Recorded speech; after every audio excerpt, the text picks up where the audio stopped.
Bienvenue sur Cœur de Trailer, le podcast qui t'aide à courir mieux, plus loin, plus longtemps et toujours avec plaisir.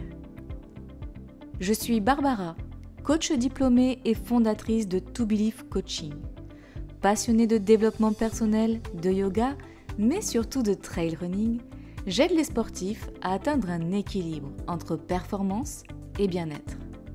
À travers ce podcast, je souhaite partager avec toi mes connaissances et mes expériences de coach professionnel, mais aussi de traileuse, pour que tu puisses progresser en course, tout en prenant soin de ton corps et de ton esprit.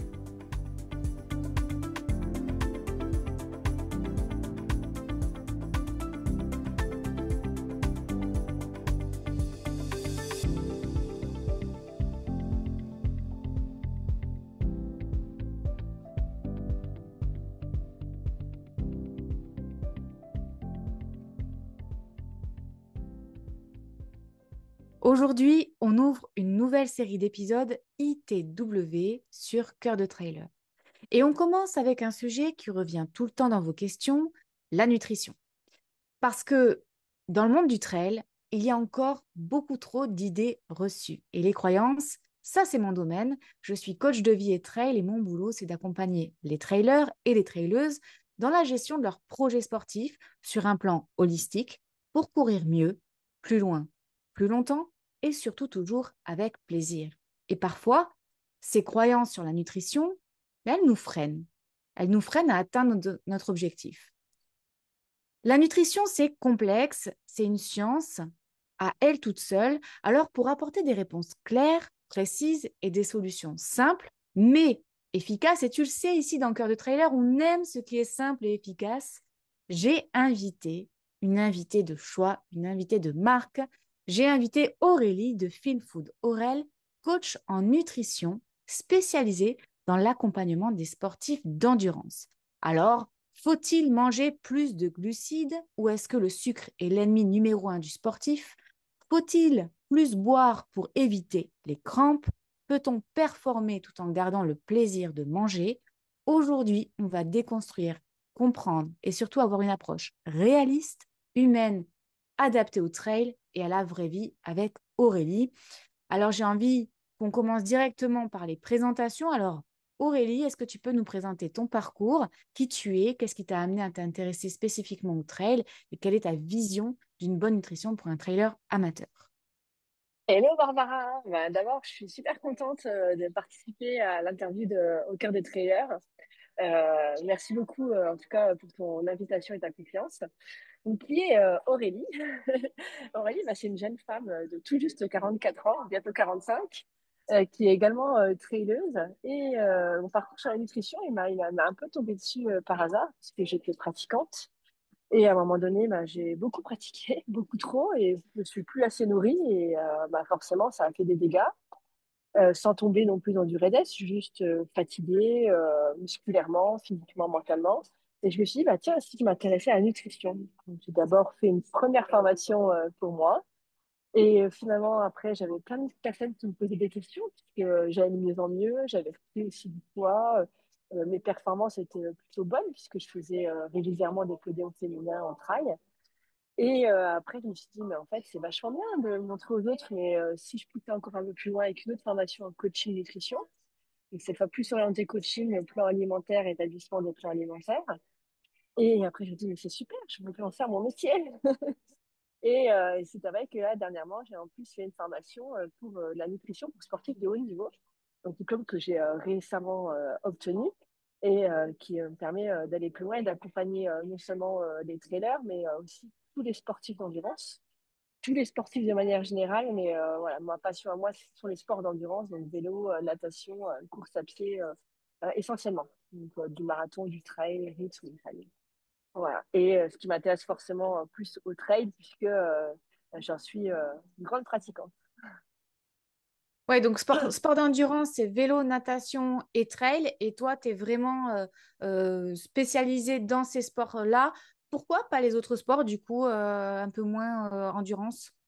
Alors, parce que ces autres sports, ils demandent quand même. J'aime être spécialiste et aller au bout des choses. Et Oui. si on veut pas survoler du sport collectif, du sport de la catégorie de poids ou du sport du type fitness, ils n'ont pas les mêmes besoins, les corps ne travaillent pas de la même façon. Et en fait, j'aime pousser Mm. les études, la science et les lectures beaucoup plus loin et pour vraiment avoir une spécialisation dans un domaine. Ouais, ok, d'accord, je comprends. Et du coup, pour toi, c'est quoi la vision d'une bonne nutrition pour un trailer si on devait faire dans les grandes règles générales? Je dirais que la bonne nutrition, ça commence par la plus grande règle, c'est l'hydratation. Mm. Et ensuite, manger suffisamment. Et Manger ça t'aide. suffisamment, ouais, Ouais. tu constates que finalement, les clients que tu as, ils mangent pas suffisamment et ils s'hydratent pas suffisamment? Bah, l'hydratation, c'est sûr et certain. Les 9 coachés sur 10 que je peux avoir ne s'hydratent pas suffisamment. Et je ne parle Mm. pas que pendant la course, hein, mais aussi au quotidien. Ouais, C'est au quotidien que ça se travaille. Et ne mangent pas assez en pensant que bah, ils vont grossir parce que ils ont lu qu'il fallait retirer les glucides le soir, parce que il y a des modes aussi qui sont présentes et qui existent et qui empêchent les personnes de manger que mettre des croyances à l'intérieur de la tête, ouais. c'est des blocages. Enfin, donc, manger suffisamment. Il faut des calories quand on fait du sport endurance. Des calories, on en a besoin. Bah, du coup, on va déconstruire un peu des mythes et des croyances sur ça, sur notamment l'hydratation avec les crampes, les glucides et le sucre qui font peut-être grossir et que on va limiter. Le sucre, pour toi, c'est l'ennemi dans la pratique du trail ou au contraire, c'est un compagnon, c'est un ami qu'on doit utiliser euh, de la bonne manière, si je puis dire? Alors, le sucre, je vais le décomposer, parce que le sucre, c'est un peu général. Tu peux le décomposer. Tu as à la fois le sucre de glucides, tu as le sucre raffiné, tu as des tas de types de sucre. Je dirais, Mm. bah, si on parle uniquement des glucides, c'est ton ami numéro un. C'est tes glucides, si tu mets, comme si tu mettais pas d'essence dans le carburant, en fait. Tu mets Ouais, pas d'essence dans le carburant, ta voiture, bah, elle cale. Donc, ouais. les glucides, c'est indispensable en sport d'endurance. Ça doit être vraiment ton allié. Et après, je dirais que le sucre, de manière générale, les sucres raffinés, les sucres ajoutés, ben là, c'est l'ennemi un peu pour tout le monde, mais pas que pour le sportif.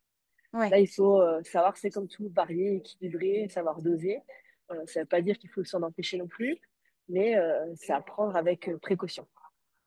D'accord, donc privilégier les glucides, on va dire, non raffinés, des matières un petit peu plus brutes. Oui, Est-ce que tu as des exemples, par exemple? bah, tout simplement dans tes glucides, tes pâtes, ton riz, Ouais, tes pommes de terre, tout simplement. Après, tu as le sucre des fruits, le fructose qui est excellent aussi, dont il faut pas non plus abuser, hein. C'est comme tout, les pâtes, il faut pas en abuser, les fruits, il faut pas en abuser non plus, mais tu en as besoin. Tu en as besoin pour que ton corps y vive. Voilà. du coup, Pour pour un donner, sport... Pardon, excuse-moi, vas-y, continue. je t'en prie, mais pour te donner un exemple, Eliud Kipchoge, qui est quand même champion enfin, Ouais, numéro un en du marathon, marathon. lui, en termes de glucides, c'est 60 à 70% de ses assiettes, quoi. Donc, c'est pour ça que quand on Au dit, ouais, on en quotidien. met que, voilà, au quotidien, quand on met un quart, un tiers et tout ça, bah, voilà, des champions, des athlètes comme lui, bah, c'est jusqu'à 70% de glucides pour performer. Et du coup, si on n'était pas sur de l'athlète élite, mais sur un athlète amateur, tu dirais que son assiette, elle doit se composer comment en matière de glucides? On est autour de 60% de glucides. 60% de glucides, c'est du coup, il faudrait la moitié de l'assiette, c'est ça? Un Un bon bon, gros tiers. un bon gros tiers de l'assiette, Ouais, ouais, même. ouais, Ok. ouais. Et ça peut être des pâtes, du riz, du quinoa. Des pommes de terre, ça peut être du blé, de la semoule. T'en trouves aussi, notamment pour ceux qui sont végétariens, en tout ce qui est légumineuses. Les légumineuses sont à la fois des glucides et des protéines. Donc, voilà. Tu as ton pain.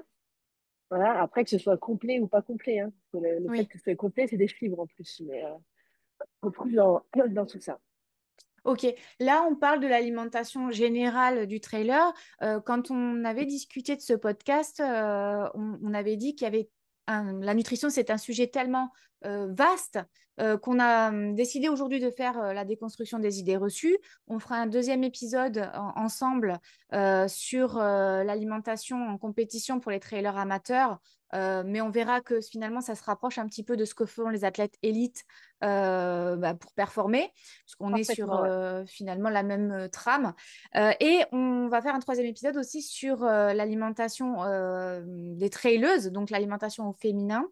Donc aujourd'hui, dans cet épisode de Cœur de Trailer, on va déconstruire les idées reçues et on va aller sur du général et pas sur du spécifique, parce que là, on a vu que on parlait de l'assiette, qu'il fallait que ce soit un bon tiers de l'alimentation en général.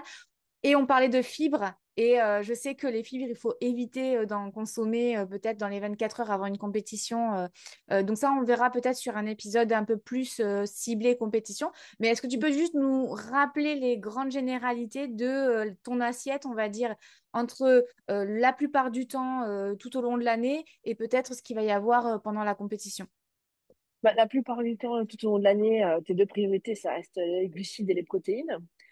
Ensuite, tu vas venir apporter effectivement des fibres, environ 30% de fibres avec tes fruits, tes légumes qui vont venir à côté. Ne pas oublier les produits laitiers, parce qu'aujourd'hui, même s'ils sont décriés, on le verra peut-être dans une idée Ils sont nos reçue, amis pour la vie.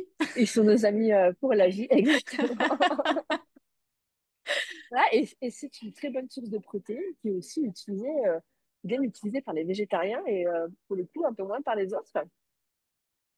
Donc ça, c'est hyper important. Et après, effectivement, environ... alors avant, on parlait de 10 jours avant la course. Il faut effectivement changer un petit peu son régime alimentaire. Quand je parle de régime, je parle pas d'amaigrissement. Je parle vraiment de diète Oui, alimentaire, voilà, de ce qu'on peut avoir dans l'assiette. Je dirais plutôt, le plus important, effectivement, c'est se situe plutôt 5 jours avant, où on va peut-être le quatrième et cinquième jour avant, on va diminuer l'apport en glucides. Voilà, et on va augmenter donc protéines et fibres. Et après, 2 jours avant la compétition, bon, on va faire une recharge glucidique, ouais, réaugmenter les glucides et complètement enlever tout ce qui est fibres, enlever tout ce qui est pâtes et riz complet. Voilà. Ça, c'est des grandes lignes, des grandes généralités, justement pour avoir un intestin qui soit libéré et pas qu'on se retrouve à tortiller au milieu de la course d'un mal de ventre, comme ça ouais. arrive souvent. Ah, les troubles digestifs entre elles, c'est quand Oui. même hyper récurrent, notamment chez les hommes. Peut-être, enfin, moi j'ai une croyance, peut-être que c'est une vision que j'ai qui est erronée, mais j'ai l'impression que c'est plus les hommes qui sont victimes de ça que les femmes. Je sais pas ce que tu en penses. Je dirais que c'est presque du 50-50. Ok. Parce que De toute façon, chez les... on en parlera plus, Voilà. pardon, on en parlera plus particulièrement dans l'épisode compétition et notamment sur le fameux, la fameuse plâtrée de pâtes de jour ou la veille. Mm. Donc ça peut être hyper intéressant. Et en fait, cette vision qu'on peut avoir effectivement des troubles digestifs, elle peut être erronée pour moi qui suis traileuse parce que moi, j'ai pas de problème de troubles digestifs. Et alors que je vois tout autour de moi les trailers qui ont ces fameux problèmes-là de mal de ventre, de diarrhée ou voire même d'abandon pendant Vomissement. la course. Ouais, tout à fait. Ah oui, ça c'est... mais ouais, 50-50 hommes-femmes. Et d'autant que les femmes, en plus, on en parlera aussi dans un prochain épisode, hein, dans lequel tu m'as invité. Avec les cycles et tout ça, on a aussi des activités hormonales qui jouent aussi à ce moment-là. Ouais. Tout à l'heure, tu parlais d'un gros tiers de glucides dans l'assiette, qu'il fallait des protéines, qu'il fallait des lipides. Euh, mais du coup, moi, j'ai l'impression qu'il faut peser, mesurer, qu'il faut compter ses calories pour finalement bien manger. Qu'est-ce que tu en penses, toi, de ça? Pense que ça dépend complètement de l'athlète et de ce qu'on recherche. Je suis juste que athlète, c'est quelqu'un qui fait du sport. On est tous Mm, athlètes. Voilà, à partir du moment où on fait du sport. Donc pour moi, il n'y a pas de... Quoi qu'il arrive, j'apparaît tout le monde des athlètes. Il y a, bah, effectivement, on est plutôt coureur amateur, on veut progresser. Ben oui, on va pas s'amuser à tout peser, tout compter. Il faut quand même, je dirais, au début, on va avoir tendance un petit peu à le faire parce qu'il faut mm, qu'on apprenne à savoir ce qu'on met et qu'on mange suffisamment. Des fois, on dit, ouais, j'en ai beaucoup dans l'assiette, et ça fait du volume, et au final, il n'y a aucune densité qui rentre à l'intérieur. C'est pas tout à fait la même chose. Donc, au début, j'avoue que souvent, moi, je fais un peu peser pour que les gens se rendent compte en fait, de quelle quantité il doit avoir et un visu. Ce qui fait qu'après, c'est facile, hein. une fois qu'on a l'habitude, on sait que c'est tant de cuillères à soupe, on sait que c'est tel volume dans l'assiette. Donc, c'est pas systématique. Pour avoir fait des stages avec des équipes cyclistes, ils ont, là où on est plus dans une catégorie élite professionnelle, ils ont tous chacun une balance individuelle. Hmm. Voilà, c'est vrai. Par contre, dans le sport d'amateur jusqu'à euh, voilà, où on a tous un travail à côté où c'est différent, on peut très bien s'en passer. Ouais. Mais On il sent, faut y passer. Il faut y on passer à un a, on moment a donné, des quand même. astuces du coup. Enfin, quand tu me parles de ça, je pense à l'assiette qui est sortie là, tu sais, avec les quarts d'assiette, Oui, oui. etc. Qu'est-ce que tu penses de ça? Est-ce qu'il y a des astuces peut-être sans dépenser d'argent à mettre en place pour savoir à peu près combien ça fait dans l'assiette? Alors, ces assiettes bien dessinées, bah, c'est bien joli, mais bon, c'est quand même diviser une assiette en deux ou en quatre. Ça me semble un petit peu inutile.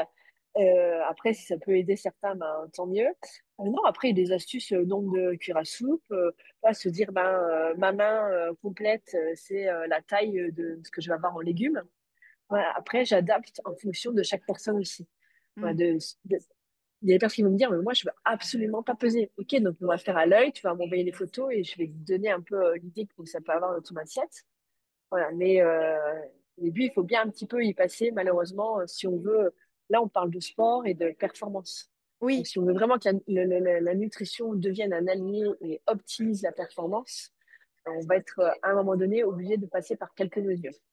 Oui, tant qu'on a un objectif précis finalement, parce que ça marche aussi pour la perte de poids, j'ai l'impression. Pour la perte de poids, c'est performer en perte de poids, enfin, je peux dire ça comme ça. Pour atteindre cet objectif de perte de poids, finalement, au départ, il va falloir apprendre. Et pour apprendre, il va falloir faire des choses au quotidien qui vont te permettre d'adopter des comportements. Et si tu ne sais pas finalement au départ ce que tu dois avoir comme comportement, ben, c'est en répétant, en répétant, en répétant qu'à la fin, tu vas atteindre cet objectif. Là, en l'occurrence, c'est performer en trail aujourd'hui sur cet épisode de podcast, mais ça marche aussi pour la prise de masse ou la perte de poids. Qu'est-ce que tu en penses? La prise de masse, c'est encore différent, mais pour la perte de poids, je le vois un petit peu différemment, Ouais, surtout sur des personnes où savoir pourquoi elles ont pris du poids. Et là, on va plutôt rentrer dans le côté un peu émotionnel aussi, ouais. parce que parfois on dit qu'on mange nos émotions, Mm. c'est pas soigner ce qu'il y a dans l'assiette, ce qu'il faut faire, c'est soigner ce qu'il y a dans la tête aussi, et plutôt à apprendre aux gens ce que c'est la faim, la satiété. Voilà. Si je reviens sur l'exemple du sportif, admettons, je dis vraiment, admettons que ouais, on s'est dit, voilà, 100 grammes de féculents, c'est ce qu'il faut pour que tu sois rassasié, mais si tu as encore faim, écoute aussi ton corps et mange. Il Ouais. faut pas se restreindre non plus. Il faut apprendre à écouter ses sensations, son corps et ce qu'on a à l'intérieur. Ouais. Mais qui peut être biaisé finalement avec cette histoire de je mange mes émotions. C'est-à-dire que parfois, on peut ne pas avoir, enfin, on peut avoir l'impression d'avoir faim, enfin, sans avoir besoin de consommer. Tu vois ce que je veux dire? Et c'est pour ça l'intérêt du coaching et du suivi que je propose, c'est de se dire ben, tous les jours on est en contact, tous les jours je sais à quel moment, pourquoi tu as mangé à ce moment-là, quelles sensations tu as ressenties. Voilà, tout ça, ça s'analyse et ça se travaille. Chose qui est moins évidente à faire quand on est seul. Certains Mm. y arrivent très bien et d'autres ben, ont besoin d'un accompagnement. Et dans ce cas-là, c'est là aussi parfois où j'interviens et me dire, ben, parce que j'ai des sportifs qui veulent des fois performer et perdre du poids en même temps. Ah oui. C'est pas incompatible, mais faut que ça se fasse aussi dans la douceur. Dans la douceur, ouais. Donc toujours avec ce souci de respecter l'intégrité physique et mentale de l'athlète que tu as en suivi. C'est primordial. C'est Ouais, c'est primordial. primordial. Parce que si on lui fait perdre du poids à manière grand V, on va aussi lui faire perdre de la performance parce que le poids qu'il va perdre, ça va être aussi sa masse musculaire. Et ouais. Et du coup, ça me fait penser à autre chose. C'est tout à l'heure, tu disais, on parlait vite fait de la perte de poids et de la prise de masse. Est-ce que pour toi, manger healthy, donc healthy, c'est manger santé, c'est finalement manger light? Alors, c'est pas du tout la même chose. L'huile d'olive, c'est elle-ci. C'est pas light. Ouais, et c'est pas light. Voilà, voilà. Il y a très à la mode en ce moment, c'est le beurre de cacahuète. Ouais. Et ben, c'est 100% cacahuète. C'est Moi, hyper healthy. j'en consomme toute la journée. C'est pour Et ça que je moi, perds pas de poids. Pas du tout, c'est super bon. Moi, j'en consomme au petit déjeuner, j'adore. Moi, ça m'arrive de faire des encas à 4 heures avec une tranche de pain complet et du beurre de cacahuète. C'est healthy, mais c'est pas light. Mm. Et inversement, ce qui peut, tu vois, une pomme, c'est healthy, mais consommée en trop grande quantité, ça devient plus light du tout. Voilà. Ouais, Donc, tout à fait. il faut pas confondre healthy et light. C'est pas parce que c'est healthy qu'on doit absolument exagérer. L'avocat, c'est healthy, mais en trop grande quantité, c'est pas bon du tout. Parce Mm. qu'effectivement, c'est du bon gras. Voilà. Donc, il y a vraiment une différence à faire. Il y a, euh, il y a la densité, le volume nutritionnel et ce qui est healthy, ça veut pas dire que ça n'a pas de calories. Il faut quand Oui, même aussi y penser. Mais ça n'empêche pas d'en manger. Au oui, parce contraire, que l'huile d'olive, c'est des oméga 3, c'est super bon et on en a besoin. Sardines, maquereaux, ben, on dit toujours que c'est super bon, c'est poisson gras, oui, c'est plein d'oméga 3. Et si on mange que ça et que l'huile qui est à l'intérieur, ça va pas non plus. bah alors du coup, quid des régimes cétogènes? Puisque là, tu me parles d'avocat, tu me parles d'huile d'olive, tu me parles de macro, tout ça. Donc, c'est quelque chose qui sont riches effectivement en oméga 3 et qui sont des choses qu'on a besoin d'apporter à notre corps. Et puis, c'est du bon gras. Mais du coup, quid des régimes cétogènes s'il ne faut pas en consommer trop? Alors, le régime cétogène, il a été extrêmement expérimenté. Alors, les meilleurs sports, enfin, le meilleur sport best en nutrition, c'est le cyclisme. Ouais. C'est vraiment des tueurs en analyse, en études scientifiques, en tests réels sur des coureurs. Malheureusement, c'est beaucoup fait sur des hommes. Ça, c'est ce que je peux déplorer. Mais en tout cas, il en ressort que les régimes cétogènes ont beaucoup été expérimentés chez les cyclistes masculins. Mm. Et il en vient que, au final, la performance n'est pas avérée sur ce régime. Donc, ils vont D'accord. manger effectivement plus gras parce que c'est l'objet du régime, plus de protéines et complètement diminuer les glucides. Ouais. L'idée, c'est de venir inverser le corps au début, quand on court ou quand on fait du sport, il va venir taper dans les glucides. Et Ouais. ce qu'on dit de manière très synthétique et un peu trop droite, c'est qu'au bout d'un moment, il va venir taper dans les lipides, notamment sur les efforts qui vont être un peu plus longs. Le régime cétogène, il a pour des vertus de dire, ben, j'envoie un autre message à mon corps et je lui dis ben, qu'il aille d'abord taper dans les lipides et après, il ira chercher les glucides. Ça peut être intéressant si c'est extrêmement bien maîtrisé, notamment quand on fait des efforts longs, voire très longs. Ok. Pour que justement le corps il aille chercher d'abord les lipides, pour éviter de manquer trop rapidement De glucides. de glucides, de glycogène dans le Mm. corps. Voilà. C'est les glucides, c'est ce qui part en premier, c'est ce qu'on mange régulièrement. Et ça permet aux coureurs de long, je parle vraiment d'ultra trail, de faire apprendre à son corps à aller chercher des glucides avant d'aller chercher les glucides. Et de tenir plus longtemps et de manger quelque part un peu moins. Puisque les lipides, c'est 9 kilocalories et les glucides, c'est 4 kilocalories. Et oui, donc Mais en fait, oui, c'est ça en fait qu'il faut quand même, je pense, apporter comme éclaircissement à nos auditeurs, c'est le rapport entre les lipides, les glucides et les protéines. Donc c'est les glucides et les protéines, c'est 4, c'est ça, 4 glucides, kilocalories. 4 kilocalories et une gramme de lipides, c'est 9 kilocalories. Ok. Et donc Voilà. si on doit schématiser vulgairement ce que ça veut dire, ça? Ça veut dire, ben, après, en gros, tes lipides, c'est 30% 25-30% de ton assiette, 30 jusqu'à 35%. Tes glucides, 70% et tes protéines pour le reste. Ok. Voilà.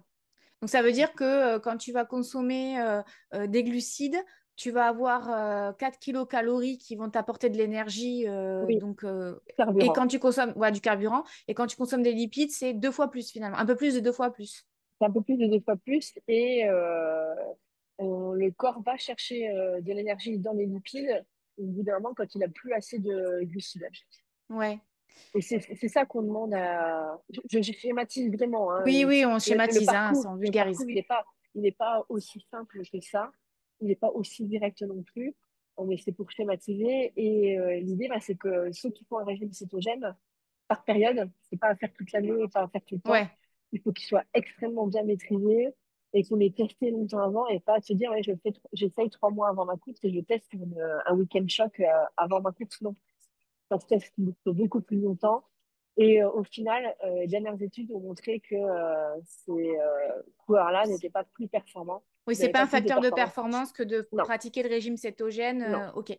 Parce que du coup, quand on dit on schématise, on vulgarise, j'ai l'impression que c'est un peu comme, tu sais, le travail d'aérobie. On nous dit oui, on va travailler la VMA, donc on va utiliser tel circuit énergétique. Mais en fait, au final, les trois circuits énergétiques fonctionnent en même temps. C'est juste qu'il va y avoir un circuit qui va être plus utilisé dans certaines conditions et moins Oui, utilisé dans d'autres. C'est oui, un peu pareil pour les glucides, les lipides et les protéines, c'est-à-dire qu'il va y avoir je ne sais plus comment on appelle ça quand on utilise les glucides et les lipides, mais en gros, le corps, il va utiliser les glucides, mais un peu de lipides et un peu de protéines, ou il va que utiliser les glucides, que les lipides, que les protéines ou d'un moins. la première source d'énergie, ça va être les glucides. Donc, Ouais. les protéines, bah, c'est ce qui va t'aider à construire ton muscle. Donc, je dirais que les protéines, elles vont le corps va l'utiliser après, notamment pour la récupération. Et D'accord. voilà. Et les lipides vont être utilisés plutôt sur des efforts longs, un peu plus. Souvent, tu as des personnes qui disent, ouais, moi, je vais courir à jeun, il faut que je cours au moins 45 minutes, parce que ça, c'est un peu une idée fausse. Donc Euh, courir à jeun, c'est pas bien? Bon, je dis pas que c'est pas bien, c'est que ça aurait été démontré que ça a plus un effet placebo dans la tête que se D'accord. dire que ça va vraiment te faire maigrir. Ouais. Donc, ouais, courir à jeun pour une objectif perte de poids, c'est inutile. C'est c'est pas inutile, mais ça n'a pas des propriétés. Il vaut mieux faire un déficit calorique correct et maîtrisé Ouais. plutôt que de se dire ouais, je vais courir à jeun. Mais du coup, courir à jeun pour, on va dire, simuler un effet que tu auras dans un trail long, par exemple, ou dans un ultra, Alors, est-ce que pour toi, ça, c'est un intérêt ou pas? il y a pas dans ce que tu me décris là, il n'y a aucun intérêt. Il n'y a D'accord. aucun intérêt. Est-ce qu'il y a Parce que un après, intérêt à courir à jeun? Alors, Euh, oui, si c'est fait en endurance, vraiment en endurance fondamentale, pas rester faire un cardio qui est assez bas. Hein. Je pense que es capable, tu peux nous dire, l'endurance fondamentale, c'est moins de 150 BPM, il me semble, hmm. qui est spécialiste là-dedans. Voilà, si t'as un cardio déjà qui est à 180, c'est déjà plus l'endurance fondamentale. Donc, c'est un intérêt, oui, partiel, je dirais. Voilà, ça peut te faire du bien, mais après, derrière, il faut que tu aies un petit déjeuner avec une bonne recharge glucides protéiniques pour que ce Ouais. soit bénéfique pour ton corps. Ok. Mais si c'est Du dans coup, l'intérêt de la perte de poids, voilà, oui, c'est moyen. d'accord. Mais du coup, quand on va courir à jeun en endurance fondamentale, alors l'endurance fondamentale, après, moi, je calcule pas en BPM parce qu'en fonction de l'âge de la personne, forcément, il y a un delta. En gros, l'endurance fondamentale, c'était capable de parler ou de chanter sans avoir forcément besoin de reprendre ton souffle. Et tu es très à l'aise et tu peux durer longtemps. Moi, je préfère expliquer comme ça aux gens parce que j'ai des débutants, j'ai pas des professionnels et des élites, donc du coup, ils n'ont pas forcément la montre avec eux. Mais en gros, zone 1, zone 2, tu peux, voilà, tu es capable de courir et d'avoir une discussion sans forcément reprendre ton souffle, comme on peut avoir là ensemble sur ce podcast. Euh, le petit déjeuner que tu vas avoir doit avoir une source de glucides parce qu'il me semble que j'ai entendu dernièrement qu'il fallait que ce soit un petit déjeuner riche en protéines et d'apporter finalement peu de glucides au petit déjeuner. Et déjà, est-ce que tu es d'accord avec ça? Et est-ce que quand on fait un entraînement à jeun, après, il faut apporter des glucides en plus de cette protéine-là? Après, n'importe quel type d'entraînement, qu'il soit à jeun ou pas à Ouais, jeun, j'apporte des glucides et des protéines. Ma première source, ça va être les glucides. Il faut remettre du carburant dans le moteur. ok. Et il faut apporter des protéines parce qu'il faut reconstruire la fibre musculaire. Parce que tu as usé ton corps, t'es quand même, même si tu n'as pas fait de la vitesse ou tu ne sens pas. Ton corps, il a quand même fonctionné. Donc, tes premiers apports, glucides, protéines. Ceux qui suppriment les glucides le matin, même s'ils n'ont pas, même s'il n'y a pas d'entraînement à jeun le matin, ben, il faut tes glucides, tes protéines, ton produit laitier, ton fruit, pour que ton petit déjeuner il soit complet. Ok. Cependant, je ne suis jamais ou tout noir ou tout blanc. Tout blanc. Cependant, il y a des gens qui ne supportent pas du tout de faire un petit déjeuner le matin. Ouais. Et qui sont sportifs. Et c'est OK. Je veux dire, ça se gère. C'est pas un repas qui fait toute une journée. Voilà. Et il faut aussi regarder la vie complète de chaque athlète. Ouais, peut-être que cette personne n'aime pas des petits déjeuners matin, bah, c'est pas grave, on va lui proposer une solution, pourquoi pas d'un banana bread qu'on va manger à 10 heures. Ouais, Parce tout qu'à à 10 fait. heures ou 9 heures, bah, on n'est plus disponible, on est déjà arrivé peut-être au travail et c'est facile à emporter. Voilà. Donc il y a toujours des solutions. Oui, parce que tout à l'heure, on parlait des régimes cétogènes, etc. Mais il y a aussi le jeûne intermittent. Qu'est-ce que tu penses du jeûne intermittent dans un objectif de performance? Est-ce que ça joue un rôle ou pas? Pour moi, le jeûne intermittent n'a pas sa place chez le sportif, Ok. chez les sportifs d'endurance. Euh, Parce qu'on reste trop longtemps sans, même si les calories sont apportées sur le moment où on va venir manger, il y a trop, il y a des temps qui sont hyper longs Ouais. sans manger et on prend quand même un risque de dérèglement au niveau du corps, dérèglement hormonal chez la femme aussi. Euh, et quand on est sportif, c'est pas quelque chose que je conseillerais. Donc, on va plus dégrader que qu'optimiser, quoi. C'est ça que tu veux dire. Oui, pour autant, chez certains, ça fonctionne, ça va bien. Il y a des personnes qui se sentent bien, qui ont de bonnes analyses, mais ça demande alors, on parlait tout à l'heure de charge mentale alimentaire, ça demande une charge mentale qui est importante. Ouais. Où il faut savoir calculer, regarder. Ça veut dire qu'à tel moment, je vais faire mon entraînement et pas à tel autre, parce que sinon, ben, je vais être moins performant, je vais me dégrader musculairement et je vais entraîner de la fatigue et de la baisse d'énergie. C'est obligé. Et oui, parce que du coup, si on n'apporte pas donc les fameux glucides, qui est le carburant, derrière, ça va taper dans les lipides. Mais une fois qu'on a consommé les glucides et les lipides, on tape dans les protéines et donc on va faire un catabolisme musculaire et dégrader finalement sa masse musculaire, c'est ça? On va dégrader ouais, sa masse musculaire. Moi, avant que les lipides ils soient vraiment tous utilisés, il va se passer quand même un petit peu de temps, parce Ouais, qu'on en a tous, on en a en tous, même quantité si suffisante. en quantité suffisante, notamment chez la femme. Alors, pas parce que les femmes prennent moins soin d'elles, simplement parce que on est né pour procréer et forcément avec une petite base supplémentaire pour pouvoir accueillir bébé pour les mamans. Mhm. Donc, voilà, tout simplement. Mais ouais, le jeûne intermittent, ça veut dire qu'il faut tout calculer. Ouais. Donc, de C'est toute pas façon, faisable, dès il faut qu'on tout tombe calculer. dans un régime particulier, on a une charge mentale supplémentaire face à l'alimentation. On Mm, doit calculer parce que si on veut être performant, il ne faut pas faire n'importe quoi. Donc, finalement, exactement. autant avoir une alimentation équilibrée au quotidien Voilà. sans se prendre la tête. Bah, sans se prendre la tête, parce que sinon, ça te prive aussi de vie sociale. Ah bah, Ouais, tu dis, maintenant, si je vais manger chez un tel, mais s'il n'y a pas ci, s'il n'y a pas ça, ou sinon tu viens avec ta gamelle, et là, tu deviens social. Et mais ouais. l'objectif de la course à pied, c'est pas de se priver non plus Ah, mais oui. de la vie sociale. Bah, du coup, en parlant de vie sociale, je rebondis un peu sur les réseaux sociaux. On voit plein de choses passer sur l'alimentation en trail sur les réseaux sociaux. Alors, des professionnels et des non-professionnels qui nous parlent de l'alimentation en trail, puisque tout le monde apparemment maintenant sait comment on fait en alimentation et en coaching et aussi en prépa mentale, hein, puisque tout le monde est préparateur mental aussi aujourd'hui. Qu'est-ce que tu penses, toi, des pièges qu'il peut y avoir sur les réseaux sociaux, justement? Mais je dirais que aujourd'hui, pour être coach en nutrition, demain, tu peux dire je suis coach en nutrition et Ouais. n'avoir aucune compétence. C'est de vérifier les compétences de la personne avec qui tu prends contact. Et aussi, si déjà cette personne, avant de te parler, souhaite te vendre des compléments alimentaires, bah, c'est déjà un red flag. D'accord. Aujourd'hui, très clairement, moi, avant de conseiller, alors je suis affiliée à aucune marque de compléments alimentaires, hein, mais avant de pouvoir conseiller quelqu'un sur ce qu'il doit prendre ou pas prendre, on envoie toutes les couleurs, c'est de savoir est-ce qu'il boit suffisamment et est-ce qu'il y a une alimentation variée et équilibrée tout au long de la journée, toute l'année, quoi. Ouais, Si déjà on n'a pas les bases, enfin, qu'on ne construit pas les fondations d'une maison, un premier coup de vent, elle s'emballe, quoi. bien sûr. Ça, c'est pareil. D'abord, on pose les bases et après, on voit. Et après, effectivement, on sait que dans le sport d'endurance, il y a des choses auxquelles il faut faire attention. Donc, le fer chez la femme, euh, il y a les oméga 3 auxquels il va faire attention. Il y a bon, l'apport en vitamine D, mais ça, c'est tout le monde toute l'année, hein. Si on ne vit pas dans un pays chaud, même quelqu'un qui n'est pas sportif, il va en manquer.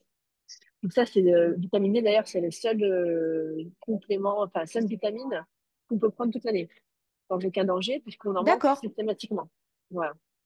contrairement au fer où si on en prend en excès, ça peut nous apporter plus de problèmes qu'autre chose. Donc, avant toute chose, est-ce que j'ai une alimentation variée et équilibrée avant de pouvoir prendre des compléments? Donc ça, c'est des red flags aussi sur les réseaux sociaux. Il y en a plein qui disent, il faut prenez ci, prenez ça. Est-ce que j'ai mon code machin truc, vous avez moins 10% dessus. Ouais, mais est-ce que j'en ai réellement besoin? Je prends l'exemple du collagène. Le collagène, tout le monde veut en prendre. Ah bah oui, c'est bon pour les tendons, les articulations, la peau et tout ça. Oui, les arguments sont réels. Mais est-ce que prendre de la gelée de framboise au petit déjeuner sur mes tartines, c'est pas bien meilleur? Et j'apporte aussi du collagène dans ma gelée de framboise. Ouais, donc Voilà, en et j'en fait, ai. de privilégier des aliments qu'on a au quotidien plutôt que d'aller acheter quelque chose chez un Oui, fournisseur. Hmm. je vous invite d'ailleurs à aller voir la récente étude du FC que choisir, qui vous parle du marketing du collagène. Ouais. Voilà. Et c'est valable pour beaucoup de choses. Ou je prends un autre exemple, la protéine. Ah mais il faut prendre de la protéine. Parce qu'il en faut, parce que c'est important. Alors là, c'était encore plus développé c'était beaucoup développé dans les sports type musculation fitness. Musculation. Hmm. Aujourd'hui, ça arrive énormément. On a beaucoup de trailers qui en prennent. Mais avant de prendre de la protéine, parce que déjà, au ton petit déjeuner, tu en as, dans ton déjeuner, tu en as, et dans ton dîner, tu en as. C'est quand même vachement plus agréable de manger un fromage blanc, de manger du poulet, de manger des légumineuses, que de manger un shaker de protéines.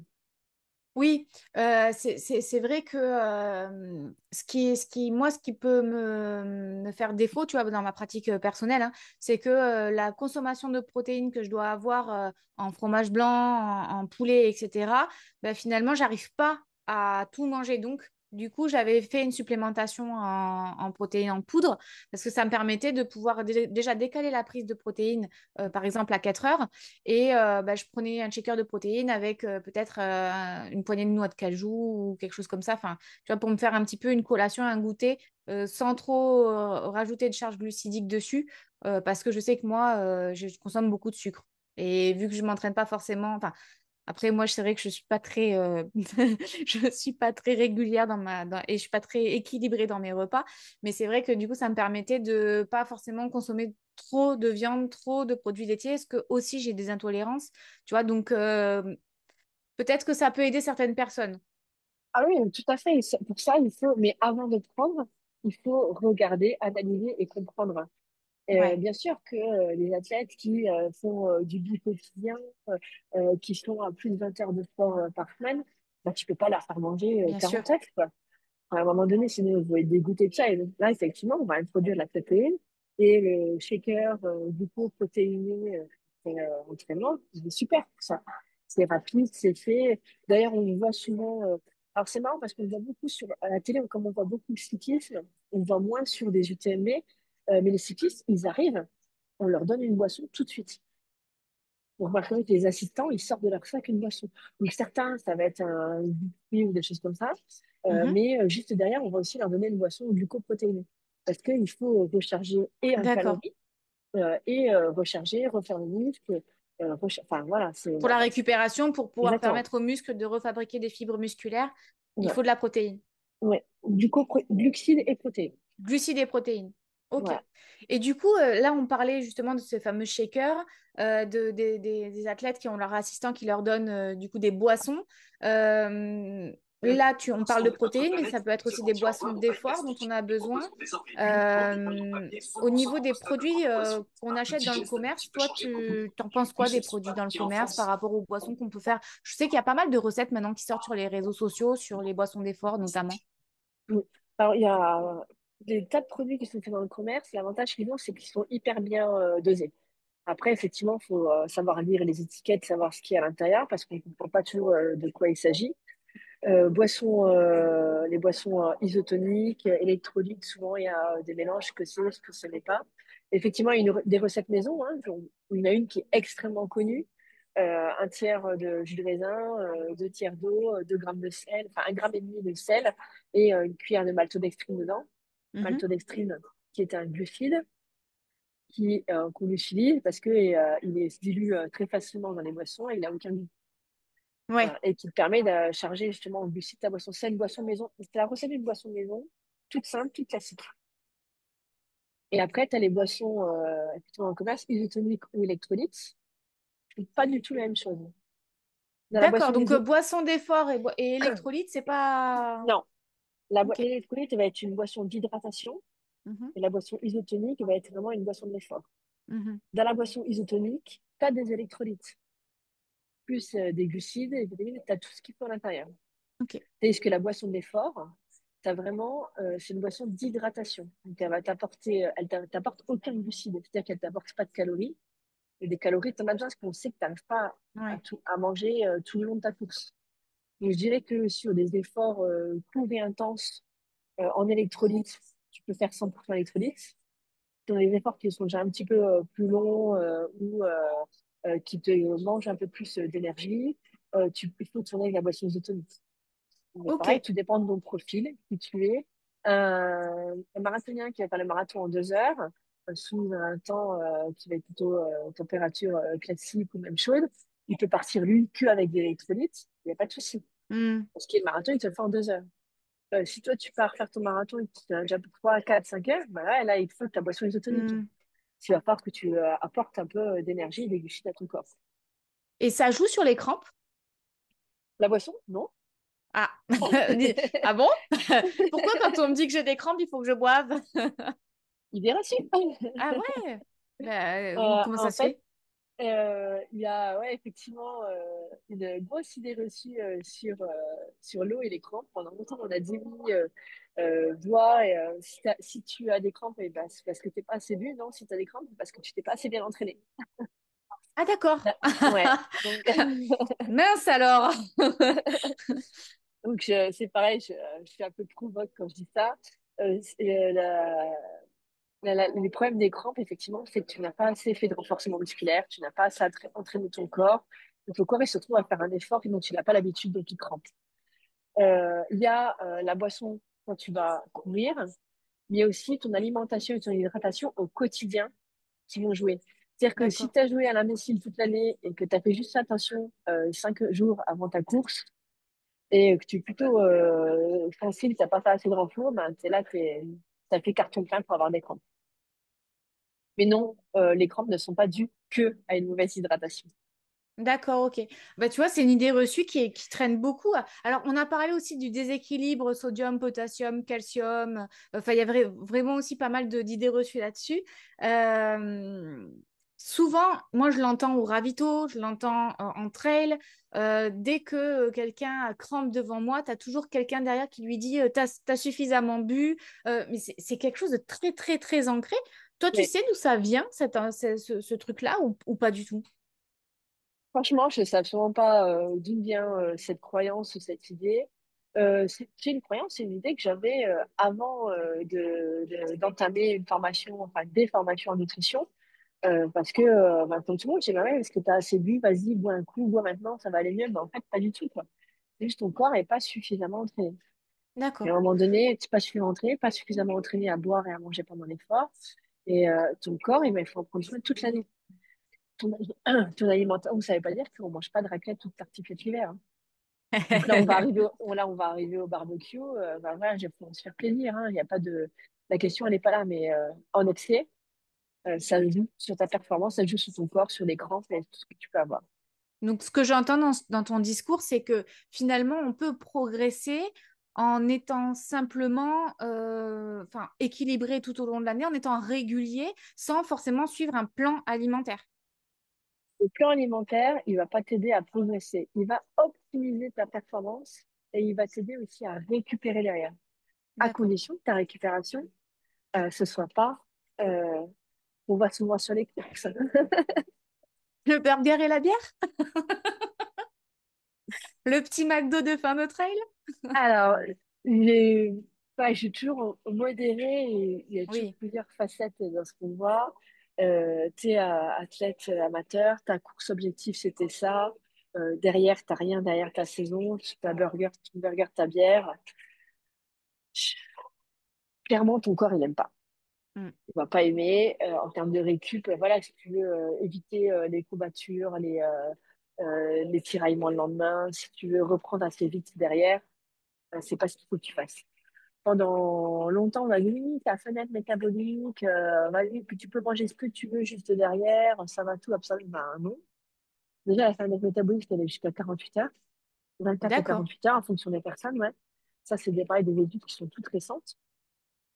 Et idéalement, si tu veux te faire plaisir, j'ai envie de dire, ben, attends 24-48 heures avant de te faire plaisir. Alors, je sais, oui, c'est difficile parce que tu t'es entraîné, tu as fait beaucoup de sacrifices pour la course que tu as faite. Et si tu veux vraiment récupérer, bien enchaîner derrière, avoir un corps qui devienne plus puissant, plus fort et qui redémarre encore plus vite, eh ben, il faut y faire attention. Et notamment, et encore, c'est pas le pire, c'est pas le burger. Je dirais, le pire, c'est tout ce qui est le gras, les lipides. Et le pire du pire, c'est l'alcool. ah ouais. L'alcool, ça déshydrate. Tu as déjà un corps où tu as certainement pas donné assez d'eau pendant la course parce que c'est pas toujours évident de donner suffisamment d'eau. Mais en plus, tu vas me dire, ben, je vais venir te déshydrater avec de la bière. Et Oui, je mais les vois venir. on Je va les te vois dire venir Aurélie, 80% d'eau. 80% d'eau dans ta c'est bière. exactement ça. C'est pas faux. Mais il n'y a pas que ça. 80% d'eau dans la bière, c'est bon, Et ça m'hydrate. ouais, je dis pas que je l'ai pas fait. Voilà, je vote pas que je suis parfaite. Voilà, personne ne l'est. Mais si derrière ton objectif, effectivement, c'est d'enchaîner et de dire ben, la saison, c'est pendant les 3 mois, 3, 4 mois de saison, ben, pendant les 3, 4 mois de saison, il va falloir quand même être prudent si tu veux mieux récupérer et avancer. Souvent, on a des gens qui disent ouais, mais j'ai une fracture fatigue, ouais, c'est parce que je m'entraîne de trop. Non, c'est peut-être aussi parce que tu manges mal et que ben, l'alcool derrière aussi, ça te déshydrate à fond, quoi. Ça, c'est un ennemi, mais Donc, en horrible. gros, pour la récupération, il vaut mieux éviter l'alcool après la course L'alcool et tout ce qui est gras. et tout ce qui est gras. Ok. Voilà. C'est pareil, Donc, ta priorité, c'est recharge en glucides, glucides et tes protéines. Ça va être ta de toute priorité. façon, on Même, je veux dire, développera. même à la limite, oublie même les légumes. Hein. Si on n'a pas envie, Ah oublie-les, c'est oui, pas oui, oui, grave. bien sûr. Oui, Ok. bien. Oui, après ça, on développera ça dans l'épisode sur l'alimentation en compétition, puisque l'épisode qu'on va faire ensemble sera sur le avant-course, le pendant la course et le après la course. Et on sait que la récupération est quand même un élément de performance qui est hyper négligé par le trailer, surtout le trailer amateur, puisque bon, le trailer élite, il sait très bien qu'il doit miser sur la récupération. Et encore, toi qui es dans le milieu enfin, dans le milieu, on va dire, élite et que tu as des athlètes pros dans ton entourage, est-ce que finalement, ils mesurent l'intérêt ou ce facteur de performance de la récupération, eux aussi? Alors, pas toujours. Ah ouais, Souvent, ce sont d'ailleurs les coachs sportifs qui m'envoient leurs athlètes ouais, parce que eux savent que c'est important et les athlètes se rendent pas toujours compte de l'importance effectivement de l'alimentation. Donc, quand on arrive effectivement sur des personnes qui commencent à faire les 15-20 heures semaine, là, ils se rendent compte qu'il faut aller chercher euh, autrement la performance. Euh, j'ai perdu le fil de ce que je voulais dire, mais c'est sur les athlètes élites, sur le oui. fait que la récupération Et était un souvent facteur les de performance. ouais, et souvent les athlètes élites, ben, on nous dit souvent qu'on veut faire comme eux. Oui, moi je veux m'entraîner comme eux, moi je veux faire aussi 10, 15, 20 heures de sport par semaine. Sauf que eux, ils ont effectivement leur entraînement, ils ont un coach mental, Ouais, ils ont leur staff. ils ont un coach préparateur physique. Ils ont un coach sportif, ils ont un coach à l'alimentation, ils ont un kiné, ils ont un staff et un entourage. Donc, si tu veux agir comme un athlète élite, ben, commence à prendre aussi toutes les sphères en considération. Bien sûr. Ouais. T'as pas écouté les épisodes précédents de Cœur de Trailer, toi? C'est exactement ce que je dis. Mais c'est pour ça que je suis d'accord avec ce podcast. Mais bon, Mais c'est, ça évite la surcharge mentale. On en parlait tout ouais. à l'heure par rapport à la charge mentale qu'il peut y avoir. Déjà, d'une part, nous, en tant qu'athlètes amateurs, loisirs, on se met une charge énorme sur est-ce que je fais le bon entraînement? Est-ce que j'ai suffisamment de volume? Est-ce que alors non, je me pose jamais la question de si je m'hydrate bien et si je m'alimente bien, clairement. Hein. Je mise beaucoup plus sur tout ce qui est prépa physique que finalement sur la récupération aussi et sur le sommeil. Alors maintenant, on en parle de plus en plus puisque Mathieu Blanchard en parle, hein, sur le facteur premier de la performance, c'est le sommeil et la récupération. Oui. Mais au final, je me pose beaucoup moins la question que sur mon plan de préparation physique et sur mes programmes, ma stratégie sur l'année, sur les courses que je vais faire, etc. Mais cette charge mentale alimentaire, finalement, quand on commence à s'y intéresser à l'alimentation, j'ai l'impression qu'elle prend énormément de place. Est-ce que derrière, il n'y a pas des problèmes qui peuvent survenir de ça, de cette surcharge mentale à l'alimentation? Non, parce qu'après, en fait, ça devient des automatismes. Il n'y a Ouais, rien de compliqué, en fait. On voit les choses, on voit les choses de manière hyper compliquée, mais en fait, c'est super simple, l'alimentation. Mais souvent, il faut se faire adapter à chacun au moment, à l'entraînement et être accompagné. Excuse-moi. vas-y, vas-y. Donc, ce que j'entends dans ce que tu dis, c'est qu'il faut se connaître. Il faut prendre le temps de ralentir pour expérimenter, voir ce qui nous correspond, d'être simple plus que compliqué. Il n'y a rien de. Je prends un repas type. T'as pas le temps, t'as pas envie, ben, pomme de terre à l'eau, si t'as pas envie, une boîte de macarons, et tu te sors une boîte de betterave rouge qui est déjà prédécoupée, tu les mets dedans et t'as ton repas. Ouais. Pas compliqué. Pas Bon, compliqué. betterave, Après, il faut maquereau, avoir c'est déjà deux trucs que je mange pas, moi, mais,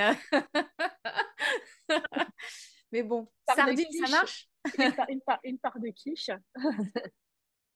Voilà, Et la du quiche, coup, elle rentre parfaitement dans le truc. C'est pas, faut pas croire qu'on va sortir des plats de je ne sais où, quoi.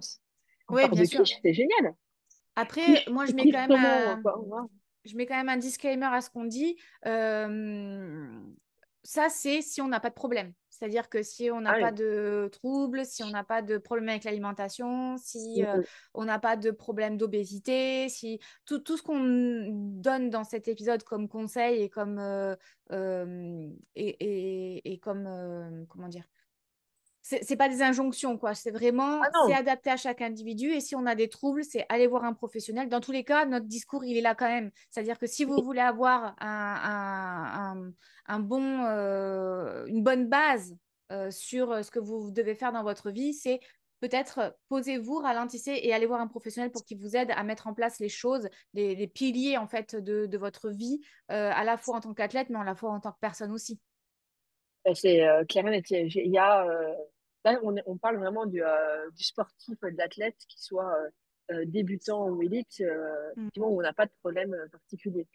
Là, il y a une autre prise en charge qui se fait, il y a une autre écoute, il y a un autre accompagnement qui est tout aussi important à mettre en place. Ouais, c'est important de le rappeler quand même, hein, que oui, l'alimentation, c'est simple, mais c'est comme tout. La vie, elle est simple, sauf que si on a besoin à un moment donné d'aller voir un psy, eh bien, il faut être en capacité d'aller voir le psy. Mais Si on a besoin d'aller voir un préparateur physique parce qu'on n'est pas bon dans sa programmation de renforcement musculaire, on va voir un préparateur physique. Et quand on a un problème avec l'alimentation, eh bien, ou même pas, hein, même pas de problème, hein, mais en tout cas, si on a envie de mettre en place des choses dans sa vie de manière concrète et simple et efficace, eh bien, on va voir un professionnel qui va nous permettre de pouvoir justement s'adapter à nous, d'avoir un plan personnalisé et qui soit vraiment aux petits soins et qu'il écoute un peu tout enfin, qu'il écoute aussi ce qu'il y a dans notre vie en règle générale. C'est-à-dire, tu vas pas mettre en place quelque chose pour une personne qui a un rythme de vie qui va à l'encontre de ce que tu vas lui donner comme plan alimentaire, quoi. non, bah, l'idée, c'est en coaching, en tout cas, de s'adapter au rythme de vie. Souvent, bah, s'il y a une famille, Mm. de ne pas être coupé de sa famille. S'il y a une vie sociale, de ne pas être coupé complètement de sa vie sociale. Bah, l'idée, c'est de pouvoir aussi s'adapter en fonction de qui on est, de ce qu'on fait, de ce qu'on aime ou ce qu'on n'aime pas. Parce qu'en façon, si tu suis un plan qui ne s'adapte pas à ta vie, tu abandonnes. Bien sûr. L'objectif, il n'est pas là. L'objectif, il est de pouvoir justement accompagner. Tu ne prends pas un coach pour qu'il te donne un plan et démerde-toi avec ça. Mais on est à l'écoute, on fait, et souvent on me dit, ah bah oui, mais c'était que ça, bah ouais, mais en fait, c'est normal que nous on sache, on est professionnels. Donc on est là justement pour t'aider à voir, à prendre du recul et à faire un plan, avoir un plan qui soit adapté à ton mode de vie et à ce que tu aimes aussi manger, hein. Bien Si on sûr. n'aime pas les flocons d'avoine, on ne mange pas et puis c'est tout. Au final, on parle de l'alimentation, mais moi, j'ai l'impression que de ton discours, je le retrouve aussi dans mon métier de coach de vie. C'est-à-dire que la personne, elle vient me voir, elle me dit, ah bon, mais c'est si simple. Ben, oui, c'est simple, sauf qu'en fait, tu ne le fais pas. Et tu as Ouais. besoin d'avoir quelqu'un qui te dise verbalement, qui mette des mots sur ce que tu dois faire et surtout d'avoir une sorte de retour, c'est-à-dire j'ai une deadline parce que je dois donner un compte rendu à ma coach, tu vois. Et oui, c'est simple. Et je le vois dans le podcast de Cœur de Trailer, les gens me disent oui, mais c'est des conseils bateaux que tu donnes. Mais non, en fait, c'est pas des conseils bateaux, c'est que si tu les appliques, ces conseils-là qui sont simples, ça va fonctionner. C'est juste que tu veux Mais te compliquer la vie. est-ce que c'est simple, ok, mais est-ce que tu les appliques? Oui, voilà. Ah bah Est-ce non. que tu les Ah bah appliques? non. Ben non. Ah bah je croyais que c'était simple. Ben oui. C'est ça.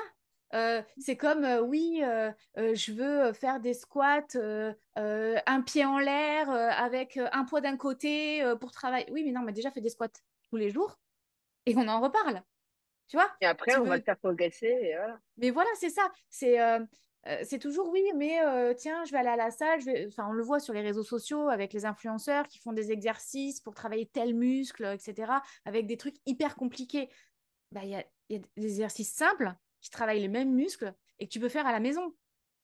Mais est-ce que tu es capable de faire ça régulièrement C'est comme on leur revient un peu l'histoire des compléments. Bah, tu fais ça, bah, t'as qu'à prendre la protéine. Oui, mais déjà la base. La Bien base. sûr, la La base. base. B-A-S-E. Et c'est ça, en fait. S'il y avait un conseil à donner à quelqu'un qui veut finalement performer, qui veut optimiser son alimentation pour performer en compétition, ou même pas en compétition, mais qui veut juste pas se prendre la tête et manger correctement, ça serait ce conseil-là, ça serait d'avoir des bases simples que tu puisses faire, qui sont adaptées à ta vie, c'est ça? Ben, moi, si je devais, en tout cas, donner des conseils pour, si tu veux déjà mieux manger sans te prendre la tête, regarde déjà si tu bois suffisamment. Ah ouais. Voilà. La première erreur et source d'erreur, c'est l'hydratation. Mhm. Je pense que c'est 8 coachés sur 10. Oui, oui, je bois suffisamment. Non, mais je t'assure. Et après, tu fais l'analyse, tu bois rien, en fait. Ouais. Tu bois rien. Il faut boire Tu bois pas combien suffisamment. par jour, à ton avis? Ça dépend. Alors, j'ai mis un. Ça dépend de tes entraînements, de ce que tu fais, de la taille, de ton poids. Mm. Alors, on dit que c'est 35 millilitres par kilo de poids de corps. Ça va aussi, faut aussi boire quand on a soif. Faut pas boire de trop non plus. Ça se mesure, c'est une mesure, 35 minutes, mais à voir en fonction des coachés. Je sais que moi, ce que je fais, je leur fais pratiquer la double pesée, par exemple, la pesée avant entraînement et la pesée après entraînement. Mm. Et on voit déjà combien ils ont perdu d'eau. C'est que tu te Ouais, pèses avant et après, bah, tu sais, tu as perdu du poids. Et ça me permet d'avoir une première base de calcul. Et après, je calcule en fonction de ce qu'ils ont pris en hydratation. Je pousse un petit peu plus loin pour savoir ce dont ils ont besoin déjà au moins pendant l'entraînement, pour savoir quel est le taux de transpiration. Et après, en journée, je dirais 1,5 litre, 2 litres, c'est un minimum. Mais c'est pareil, c'est difficile de donner enfin, ce chiffre, il est un peu biaisé parce que ben, quelqu'un qui fait 1,50 m et 40 kilos de souliers, ça sera peut-être certainement de trop. Mais bien peut-être que sûr. c'est quelqu'un qui transpire beaucoup aussi en journée. Donc il faut aussi réhydrater. Donc, il faut se connaître. Il faut quand même se connaître. Mm. Donc Donc, en fait, 1,5 litre, ça a toujours été un peu le chiffre de base hors sport. oui, ouais. Donc on va partir sur cette base-là. Et contrairement à ce qu'on croit, il y a beaucoup de personnes qui sont bien en dessous. Et oui, en fait, c'est ça, c'est réussir. On a l'impression, parce que moi, je dis toujours à mes auditeurs, prenez-vous un petit carnet et notez les choses. Parce que souvent, on a l'impression qu'on n'a rien fait de sa journée et finalement, on a fait plein de trucs. Et c'est en notant qu'on voit qu'on a fait plein de Mm. trucs. Et parfois, on a l'impression qu'on boit suffisamment, sauf que quand on note réellement tout ce qu'on boit, eh bien, on se rend compte qu'on n'est pas au minimum, c'est-à-dire au minimum d'1,5 litre, quoi. Moi, Donc, je le vois parce que je travaille avec une application où justement il y a l'hydratation dessus et à chaque fois qu'ils boivent, ils peuvent appuyer sur un petit un petit sticker bouton. et ça Mm. rajoute. Et là, ils disent ah bah si, si, j'ai appuyé plein de fois sur le sticker. T'as appuyé, oui, t'as appuyé 5 fois, mais ça fait à peine un litre, quoi. Et ouais. Donc, l'hydratation, ça serait un conseil, Ça, c'est le premier. Tout premier premier, tout conseil. premier. Voilà. Et du Et coup, ça serait après, donc l'erreur numéro une aussi que les athlètes ouais, font. D'accord. Et après, comme autre conseil, tu aurais quoi à donner? manger suffisamment de pâtes, de riz, de Ouais. glucides de manière générale. Tu penses qu'on ne consomme pas assez de glucides? Pas du tout suffisamment. Pas du tout suffisamment.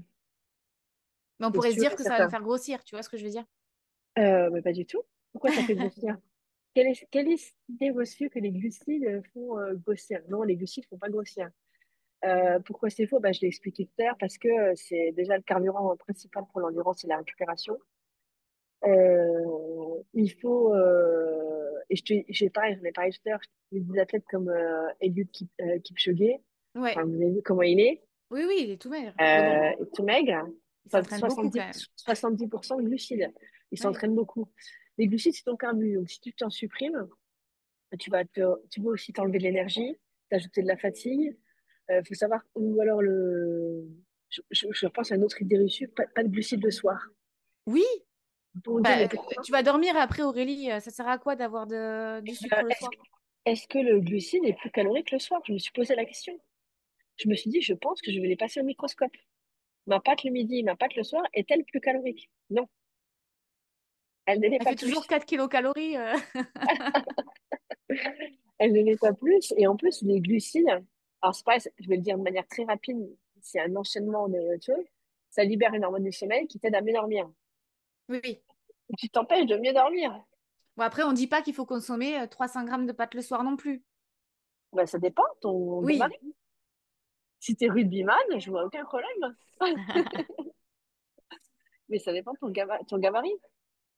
Ça Donc, dépend de toi, ce que consommer tu des manges. glucides matin, midi ou soir, ça n'a pas de conséquences, on va Moi, dire, j'en mange matin, midi et midi et soir. soir. Et Ok. souvent, glucides, ça renferme beaucoup de familles. Hein. Mm. Ça renferme aussi dans un fruit. Ben, à 4 heures, je mange aussi des glucides puisque je mange un fruit. Et le fructose, ça fait partie du glucose, des glucides de manière générale. Mm. Donc, premier conseil, l'hydratation. Deuxième conseil, manger des glucides. Ouais.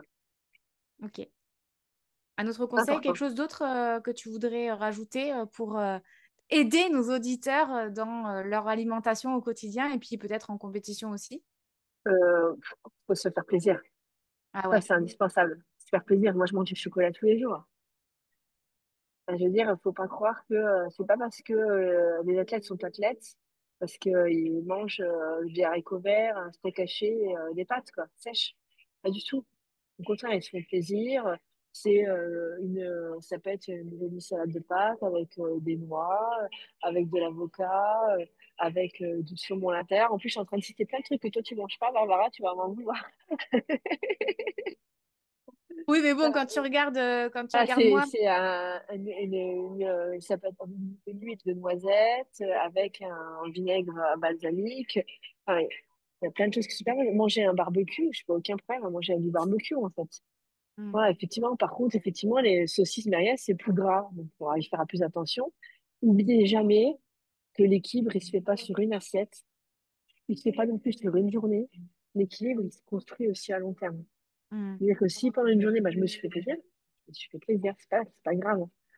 J'ai exagéré, j'ai pété des calories, ben ouais, mais un équilibre, ça se fait sur la semaine.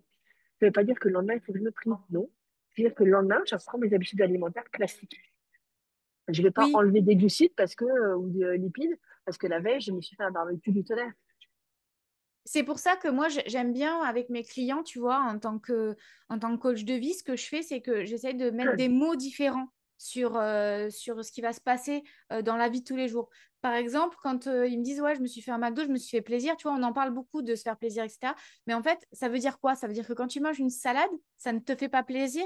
Tu sais, Ouais. tu te forces à manger ta salade? Non, ta salade, elle te fait plaisir aussi. Donc finalement, c'est repas plaisir. Finalement, ces écarts que tu vas faire, ça reste que des écarts, mais ça ne veut pas forcément dire que c'est du plaisir supplémentaire. Moi, je suis d'avis dans la vie de tous les jours, quand on fait un entraînement, ben, on se fait plaisir sur son entraînement, on choisit des mouvements, on choisit des choses qui nous font plaisir. Alors des fois, effectivement, il y a des choses qu'on est obligé de travailler pour équilibrer, etc. qui nous font pas spécialement plaisir, mais c'est le plaisir, il est dans la régularité, il est dans l'équilibre global.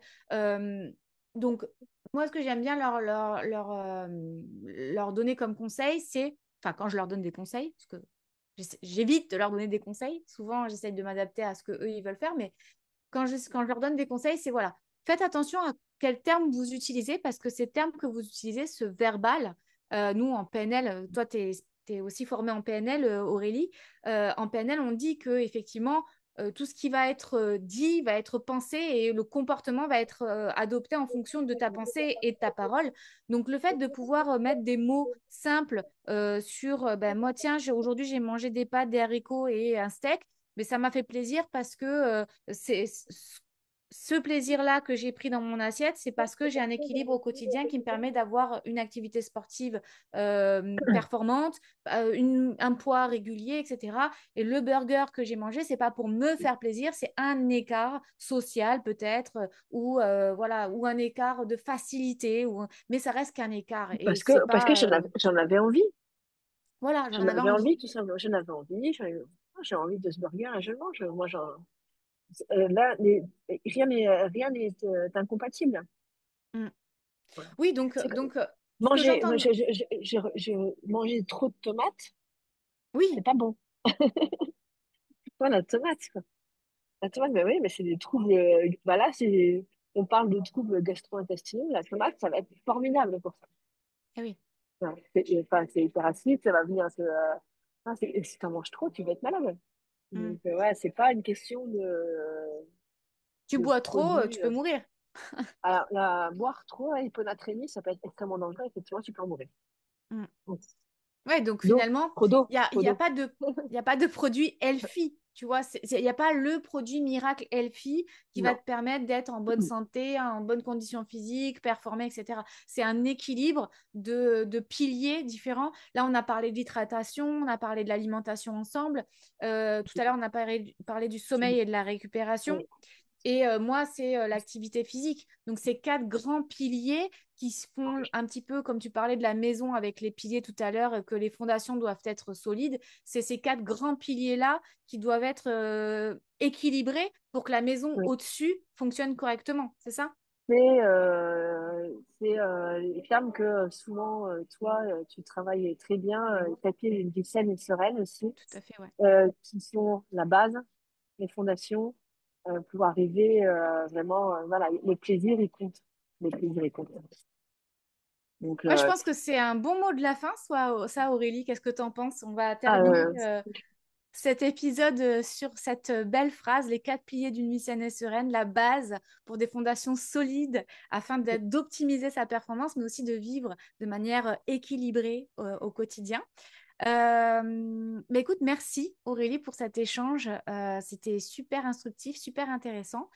J'aime beaucoup ta pédagogie et surtout le fait que tu donnes des conseils simples et efficaces. Et tu as cette capacité à nous parler de nutrition sans jugement non plus, avec toujours, c'est pas tout noir ou tout blanc, c'est individu dépendant et donc il n'y a pas de pression. C'est vraiment une approche assez humaniste de l'alimentation. Donc, c'est ce que je retiens de notre échange aujourd'hui. Je te remercie. Est-ce que tu as un mot à donner à nos auditeurs? Peut-être que tu as tes réseaux sociaux que tu voudrais aussi partager. Je te laisse la euh, parole.